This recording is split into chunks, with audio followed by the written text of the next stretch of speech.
Се наоѓаме на 960 метри надморска височина на 100 метри над селото Будинарци, Беровско. Позади мене е активен пожар, гори борова шума. Пожарот е активен веќе втор ден. Денес утрината на овој терен делувале и 3 хеликоптери, како што ни кажа директорот на Центарот за управување со кризи Стојан Ангелов. Делувале 3 хеликоптери, од кои што еден македонски армиски и 2 српски хеликоптери. За утре се планирано да делуваат уште 5 хеликоптери и најавено е делување на еден противпожарен авион од Романија. Во моментот на терен активни се неколку пожарникарски екипи од територијалната противпожарна единица од Берово, но и австријска екипа и с екипа од Словенија. Како што кажав, имаме и ексклузивна изјава од директорот на Центарот за управување со кризи Стојан Ангелов, од кој што во детали ќе можете да слушнете што се случува тука на терен. Предлагам да ја проследиме изјавата. Добро вечер, господин Ангелов. Се наоѓаме тука на врвот на Рид, планина, не знам како да го наречам, над селото Будинарци. Беровско. Непосредно сме до пожарот кој што се заканува и на селото. Какви активности превземате до сега за да се спречи поголема катастрофа? Не би рекол дека му се заканува на селото, затоа што селото е обезбедено. Благодарение и на државните служби, но и на самите селани кои што направи една тампон зона, односно исечени се дрвјата, растенијата од еден простор кој што е сега соголен, простор на кој што пожарот потешко ќе се префрли и може истиот да биде изгаснат. Има дежурни екипи од територијалната противпожарна единица, но овде во непосредна близина се сместени пожарникарите од Австрија. Во овој регион имаме пожарникари и од Словенија и од Бугарија со поголем број на цистерни, но како што можевте и самите да видите, патот е многу стрмен и тешко прооден и за теренско возило, што значи дека цистерна овде не може да се качи. Денес попладнево действува 3 армиски хеликоптери, односно еден наш армиски и 2 српски хеликоптери. Имавме малку поголеми очекувања, но густата чад која што се крева од пожарот не дозволуваше на хеликоптерите да дојдат блиску до самиот оган и сепак поради ветерот ефектот некако беше помал. Рано наутро хеликоптерите комплет ќе дојдат овде. Би требало да бидат 4 хеликоптери, 2 наши и 2 српски, кои што ќе продолжат со гасење и како што веќе најави министерката Радмила Шекеринска, утре најверојатно ќе започне со дејство еден авион со значително поголема носивост од Романија.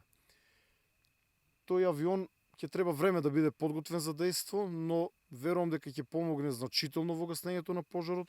Од друга страна, за утре побаравме и дополнителни машини, пред се булдожери, по потреби багери со кои што ќе можеме да го чистиме теренот. Утре мора да се справиме и да го стопираме овој пожар, бидејќи нанесе голема штета во овој регион. Останатите пожари се под контрола, имаме уште 2 сериозни пожари, еден во Радовишко Дамјан, село Дамјан, и уште еден во некој од прилипските села, но тие се релативно послаби од овој и мислам дека ќе бидат ставени под контрола. Проблем е овој пожар кој што неочекувано се разви, како што самите можевте да видите. Преска пламенот одеше во една насока, сега оди во друга. Како што ружата на ветер се менува, така се менува и пожарот. Кога дојдов овде, пожарот се движеше во насока на местото во кое што ние стоиме, а сега иде обртно и долу, но верувам дека локалниот штаб, противпожарните служби кои што се овде концентрирани и нашите и меѓународните, заедно со помош на хеликоптерите и авионот, утре ќе го зададеме завршниот удар. За колкава површина станува збор? Во соопштението пишуваше дека 15 км диаметар е зафатена шума во Пекчевско и Делчевско. Предпоставувам тој е тој регион. Па тоа е линија на фронтот на огнот, која што е навистина долга. За површината ја знам, но не би ја спомнал во изјава, затоа што е подобро тоа да го кажат луѓето национални шуми, чија што работа е тоа се прави проценка, штетата е голема, но сепак овде е ова е огромна површина, ќе останат доволно дрвја, тако, тоа делува утешително за граѓаните. Ме интересира како ќе одговорите на сите оние обвинувања дека ЦУК не сторила доволно или дека ДЗС не сторила доволно, дека противпожарните, територијалните противпожарни единици не излегле на терен навремено, дека не може да се снајдат, ги нема канадерите, ги нема нема хеликоптери, опремата која што имаат противпожарните служби е застарена, видовме оној Optimus Prime, нели така го нарекоа, од 46-та година ФАП кој што требаше да гасне пожари. Сега тука видовме уште еден. Старо, ама држач.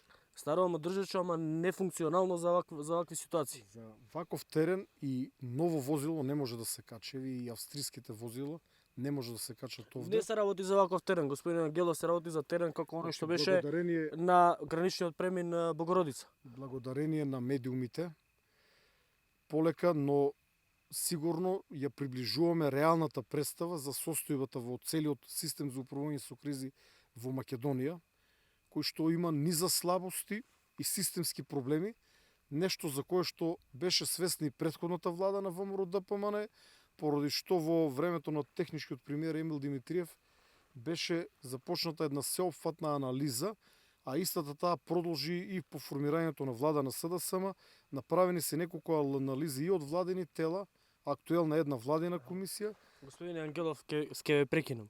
Анализи има многу направено. Од анализи не се гасне пожарот. Се гасне пожарот од канадери, опрема и доволно што би рекле луѓство во противпожарните сили кои што може да излезат на терен и да го решат ова. Македонија нема волонтерски тимови, противпожарни волонтерски тимови, нема во Свети Николе, само Свети Николе една. И во Битола. Така е. Само Свети Николе Битола, но не работите на тоа. Тоа сам да кажам. Канадерите беа функционални до 2019, ги купи претходната влада Сите и овие затоа прашања ќе треба да ги упатите опремата во дирекцијата за заштита и спасување. Целиот дел околу противпожарната заштита е во нивна надлежност. Ние како Центар за управување со кризи сме на врвот на пирамидата на координација. Тоа значи дека ние може да побареме од дирекцијата овде да испратат 100 луѓе, 100 пожарникари или 10 возила. ако нема Ако немат, значи одговорноста е кај нив, но и новиот директор Беки Максути, кој што некаде веднаш по моето именување беше именуван таму, ја затекна состојбата таква каква што е денес. И ние двајцата имаме солидна соработка и се надевам дека и овој пожар ќе биде лекција повеќе и стимул за брзоно да се изработат овие реформи за кои што почнав да ви зборувам. Например, во самиот Центар за управување со кризи за овие неколку месеци додека сум ВД директор и од пред неколку дена директор, успеав да го ставам во функција, односно во завршна фаза бројот 112, што е еден голем напредок. Тоа е број кој што 15 години се обидува да го стават во функција. Со сите слабости и несовршености, верувам дека во декември ќе почне да функционира. Во моментот тече обуката на инструкторите и на раководниот кадар на секторот 112. Тоа е нов сектор кој што сега го формирав, но тоа е само еден момент. Работев на планинското спасување, тука посветив голема енергија. Ние како држава мора да обезбедиме барем еден медик хеликоптер. Па нели Рашковски требаше да набави таков Не хеликоптер? навлегувам во тоа е периодот пред да станам директор. Всушност и моето доаѓање на чело на Центарот за управување со кризи е по наредба на премиерот за да се отстранат сите овие недостатоци за кои што владата е свесна. Но треба време, треба и пари. Критиките во јавноста се телумно оправдани. Но, господин Ангелов, ќе прекинам уште еднаш. ДЗС, по мои информации, неблагодарно е сега да зборуваме за ДЗС, не е тука човекот, ама по мои информации, минатата година потрошиле 50.000 евра за набавка на гориво за канадерите, кои што не летаат. 12 милиони... редовни тендери кои што мора да ги одржат. Да, ма кај е горивото? На аеродром. Сега, за ваша Само, информација, само уште едно прашање. Гориво. Само уште едно прашање имам. По моја информација, ДЗС добива околу 10 до 12 милиони евра буџет годишен, кој што треба да го троши на доопремување, на санирање на амортизирана опрема и на отварање нови сектори или нови разработување на нови. За ДЗС. Да, ма, но Јас вие сте бев ЦУК, вие нападнат. ги координирате. Не, ама ние координираме кога е криза. Вчера прогласивме Кризна. кризна состојба. И сега ние координираме. Кога не е кризна состојба, ние сме сепак независни институции. Но некои од нападите, например, јас бев нападнат од страна, Не, не е битно, бев нападнат за некоја фактура од 1.000.000 денари, што е апсурд. Значи, целиот центар за управување со кризи за наредните 3 години има предвидено некаде околу, мислам, 15.000 евра за безмалку сите вработени и за сите служби. Значи се работи за тендер кој што е јавно објавен, имаше надавање каде што цената беше срушена и тие се навистина прво смешни суми. 15.000 евра за 3 години ние мораме да платиме за телефонски услуги. Понатаму овие обвинувања кои што сега се појавија за мебел, тоа е всушност 112. Се обидуваме да го стартуваме.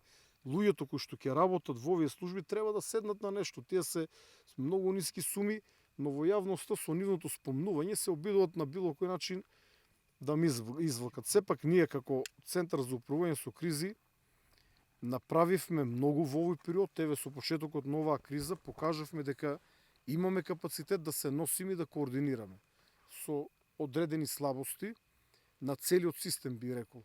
Кога би имало нови цистерни, кога би имало повеќе луѓе и самата координација би била подобра. Господин Ангелов, во координативниот штаб за справување со пожарите, ако не се лажам, вклучена е агенцијата за разузнавање, ако не се лажам, АНБ, БЈБ, повеќе безбедносни агенции од Македонија. Сите. Се сомневате дека ова е координирана акција, можеби за подметнување пожари или зашто се тие институции вклучени во? Тоа е тело кое што е предвидено со закон. Прво, групата за процена е составена од директорите на сите безбедносно-разузнавачки служби, како што рековте, Бирото за јавна безбедност, Агенцијата за национална безбедност, Агенцијата за разузнавање, Војната служба за безбедност и контрразузнавање, заменикот началник на генерал штабот, директорите на ЦУК и ДЗС и замениците директори, како и националниот советник за безбедност од кабинетот на претседателот.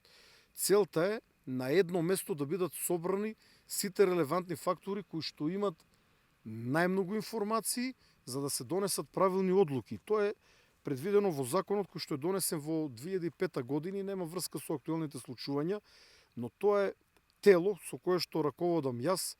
Јас сум назначен од премиерот да го раководам ово тело, за да можеме да добијаме релевантни информации. Затоа ние најпрво рековме дека нема потреба од прогласување на кризна состојба, за да наредниот ден да ја прогласиме нашата, да ја промениме нашата одлука. Односно, ние најавивме дека ќе бидеме во постојано заседавање. Значи, ова тело не е поврзано со ваквите шпекулации во јавноста, но да, доколку прашања, но доколку ние дојдеме до такви информации, ние ќе ги имаме од прва рака, затоа што секогаш, например, Агенцијата за национална безбедност има голема улога во делот со бегалците. Знаете дека имаме кризна состојба на северна и јужна граница. Да. Агенцијата за разузнавање може да дојде до податоци во некои од другите соседни држави, кои што може да се одразуваат на нашата безбедност, а конкретно прашањето ваше во врска со пожарите, да, некои пожари се подметнати, имаме докази за тоа. МВР поднесе до сега 5 кривични пријави против лица кои што намерно ги предизвикаат пожарите. Мотивите се различни. Некогаш може да се патолошки, некогаш да се бизнис интереси, економски. Продажбата нови изгорени дрвја може некому да му донесе добра заработка. И наредниот е некој да сака да наштети на самата држава, но сето ова се можни мотиви. Јас не тврдам ништо, има време, истрагата ќе покаже, но човечкиот фактор е најчест причинител на овие пожари, затоа што луѓето или од невнимание или со намера ги предизвикаат овие пожари. Планирате во наскоро време да се доопремите, да го доусовршите системот, за да не се доведеме во ваква ситуација?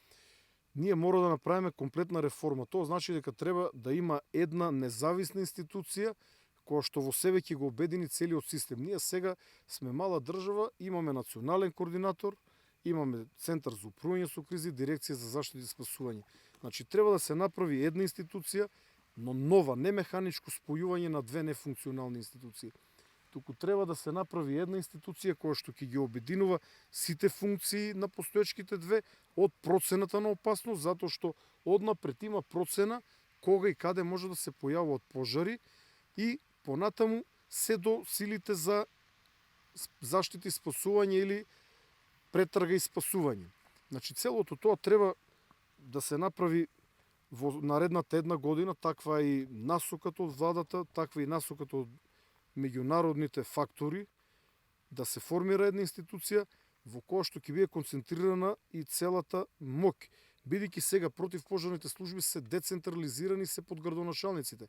Ако денес на градоначалникот од Берово му треба помош од соседна општина, тој го бара тамошниот градоначалник, тој ќе го бара командирот, под командирот може нема да е овде. Кога тие би имале една централна команда, тие пак би останале под локална самоуправа, но зборувам линиски, со едно јавување може да се подигнат сите противпожарни единици од истокот, да кажем, или од околината. Само како пример нафрла. Ние треба да имаме една државна служба, иако и тоа и сега е предвидено, но начинот на кој што тоа е сега предвидено не е најфункционален. Треба да имаме една државна противпожарна служба која што би била она што се специјалните единици во полиција, таа би била во пожарникарството, составена од добро обучени, добро опремени луѓе и би била подготвена да реагира на било кое место во државата. И уште многу работи кои што можам да ви ги објаснам во некое подолго интервју. Или на некој подобро место. Па секако. Се надевам дека овој пожар утре целосно ќе го изгаснеме. Господине Ангелов, ви благодарам на изјавата овдека на, не знам, 600, 700, 800 метри надморска висина сигурно. Се надевам дека навреме ќе се трнеме од местово да не фати нас огненава стихија. Благодарам.